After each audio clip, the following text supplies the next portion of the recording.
If you've ever wanted to make a prime rib roast but were a little scared to do it, I'm here to tell you it is super easy to make. Just a few ingredients, a little bit of hands-on time, and you have the best roast beef ever.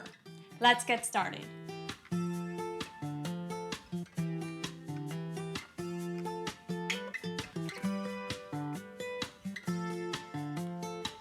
Hey everyone, I'm Kelly with the Suburban Soapbox, and today we are making a juicy, beautiful prime rib roast. Prime rib is a cut of beef and it is marbled perfectly, so you get like this great flavor and it kind of melts in your mouth.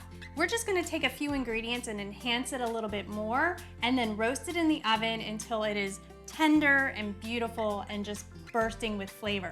This is a great recipe for the holidays. It doesn't take a lot of hands-on time. The first main ingredient is obviously your prime rib roast. So I like to use a 2 to 3 rib roast. So this one is a 2 rib roast because we don't have a lot of people today. So you want about 1 rib per 2 people. Just be mindful, if you get a prime rib roast that's too big, it's definitely going to take longer to cook it all the way through. So I like to use a smaller roast or 2 smaller roasts if I'm feeding a crowd. Just make sure that the beef is cooked perfectly all the way through. You are gonna have the ends will be more well done than the inside, which is great for a crowd when you have people that want well done beef and some people want like rare, still mooing beef. But back to the herb paste. So the ingredients that you're going to need for that are Dijon mustard, minced garlic, olive oil, salt and pepper, and then chopped herbs. I also have this horseradish sauce. We made this before. This is what I serve with my prime rib. I already made it. I stash it in the fridge. It's ready to go when the beef is done. So check out that recipe for horseradish sauce because you're going to want to serve this with your beef. So we're just gonna take the bowl full of chopped herbs. And what I have in here is thyme and sage, but you can add your favorite herbs to this. You want about 4 tablespoons of chopped herbs. And then you're going to add to that your Dijon mustard. So just put that in the bowl. All right. And then we're just gonna add our chopped garlic,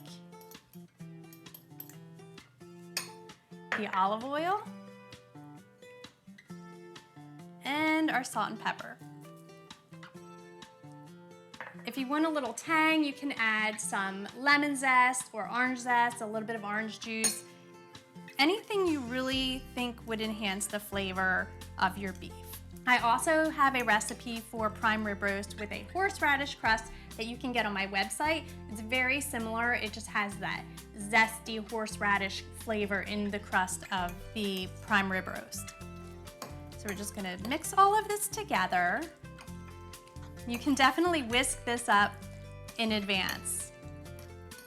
But as you can see, it doesn't take that long to make. And I like to use just a baking sheet to do my prime rib roast. Some people like to use a big roasting pan with the high sides and a rack and be all fancy. This is going to be so much easier to clean up. Plus, the high sides kind of hide your roast and make it really hard for the heat to get in there and create that crust all the way around. So I like to use a lower pan so that you have better circulation right around your roast. And now you're gonna take your paste and just use clean hands and you're just going to rub the paste all over your roast. You wanna get all the sides. You don't need to get underneath where the bone is. You're not really gonna flavor that too much. Plus all of the fat will run down off the sides and down underneath. So you'll get some flavor down there.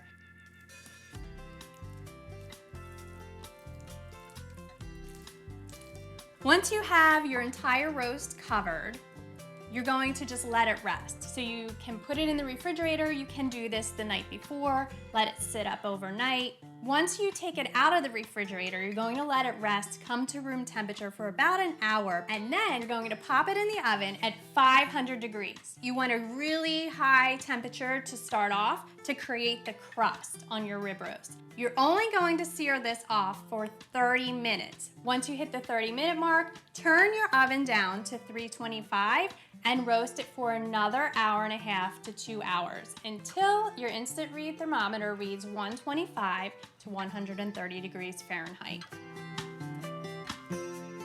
So now our rib roast has rested. It's rested for about an hour. And if you're uncomfortable with the temperature, just know when you pull it out, it's going to continue cooking for a little bit. So we'll transfer this over. I like to use an electric knife to slice this just like you would a turkey. There's no reason why you need to stash this away just for Thanksgiving. Bust it out, slice a sandwich, slice your cheesesteaks, cut up your beef. It's good for everything. So I'm just gonna start slicing.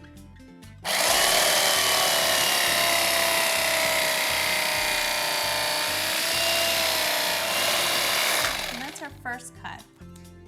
So I'm gonna cut a little bit more so we have some slices and then we'll serve it.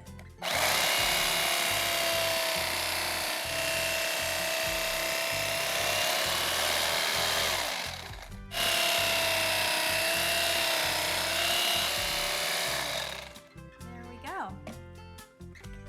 Juicy, you can see the juice coming out there. It's actually pretty perfect. So I'm just gonna plate these up. Get ready to serve it.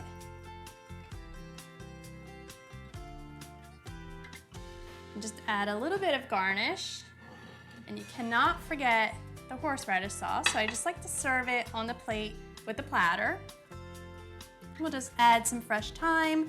I like to use ingredients or herbs that are actually in the recipe. So we'll use some thyme. You can use some sage. If you put rosemary in it, you can do that too. Sprinkle with a little parsley if you want, and you are ready to eat. Okay, get a little bit of that horseradish sauce. That is so good. It's cooked perfectly. If you like it a little more medium rare, pull it out around 120. This is so juicy, so flavor packed. It is literally amazing. If you like this recipe, be sure to give me a thumbs up and subscribe to our channel. For more easy recipes, visit thesuburbansoapbox.com. Thanks again.